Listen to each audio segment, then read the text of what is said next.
Heartbreak and hope in Texas this morning after catastrophic floods. At least 82 people have died, mostly in Kerr County. This is outside San Antonio. Dozens, though, are still missing, and that number includes children from Camp Mystic, one of multiple camps along the Guadalupe River. Many now question if there was enough advance warning of this. CBS News correspondent Jason Allen has been in Kerrville, Texas since Friday. Jason, I think we spoke as soon as you arrived on the scene. Help us understand how bad things were and how things look today. Well, it's been stunning for people, Errol, to see the extent of destruction. And this is in an area of the country, a part of Texas, where they know it as Flash Flood Alley. There have been many flash floods here in the past, and even the extent of this one surprises them. It's a combination of extreme rainfall you can get with moisture moving up from the Gulf and very thin layer of topsoil. Officials here say that they rescued more than 850 people over the last 3 days, some of them from the tops of trees and others from rooftops. Hundreds of first responders spread out across the Guadalupe River. They climbed over debris piles, searched mangled cars, and combed riverbanks that floodwaters scoured. Torrential rain caused one river to surge nearly 26 feet in just 45 minutes early Friday morning. We're at Camp Mystic looking for our kids. Children's summer camps dot the shoreline of the Guadalupe. At Camp Mystic, an all-girls summer camp, the river started running through cabins where children were sleeping. Nearly a dozen 3rd and 4th grade girls are still missing. We're looking for places that they're going to potentially be alive. Further down the river, the flooding ripped through homes and campgrounds where families were staying for the holiday weekend. We're still hoping for the best, but that's all we can do in that and pray. Brian Blackbird came to the house his family owned, looking for signs of his sister and brother-in-law, Beth and Hutch Bryan. They had friends staying with them.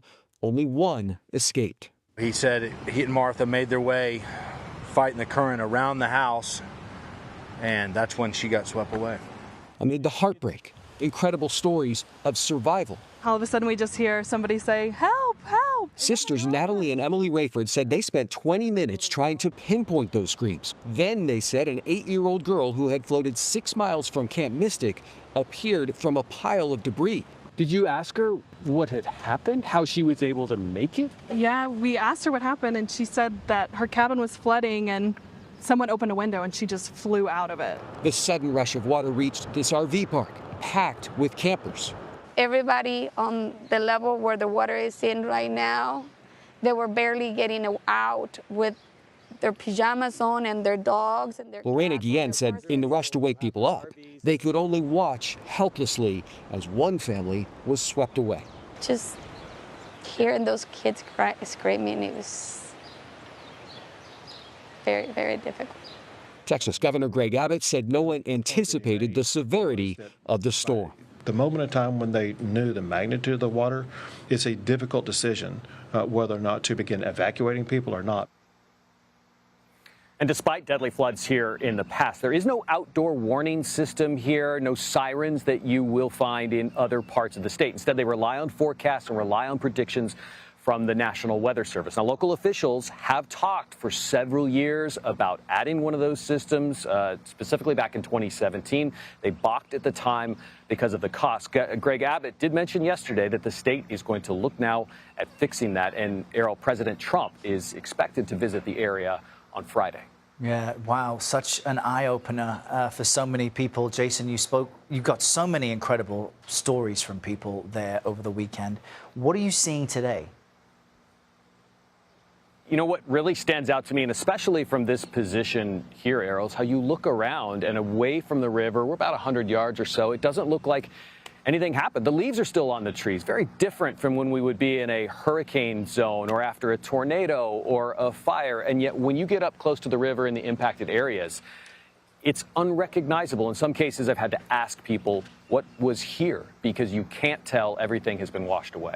Just shows how quickly things can change and then revert back to normal. Jason Allen, we appreciate your reporting. Thanks so much. And the heavy rainfall that's been causing that catastrophic flooding in central Texas, it continues to be a threat today, with flood alerts in effect through this evening. And to the east, the remnants of what was once Tropical Storm Chantal is bringing the threat of flooding to parts of the mid-Atlantic. For more on your forecast, let's bring in meteorologist Scott Padgett with CBS News New York. Good morning, Scott. All right, southern portion of the country, potential of more rain in the forecast. Looking at right now, the activity, satellite and radar showing, yes, still some more storms through parts of Kansas. Zooming our way down through parts of Texas, it has just been a devastating situation.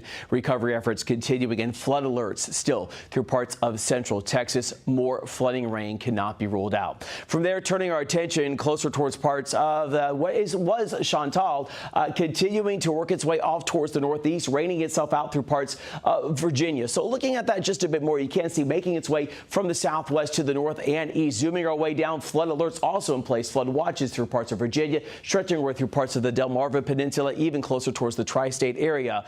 So widening out the view a bit more, the other concern, the potential of severe weather. As we go through the day today, there is an enhanced risk of severe storms from South Dakota all the way down through parts of northeast Colorado. So, of course, the potential of strong to severe storms there.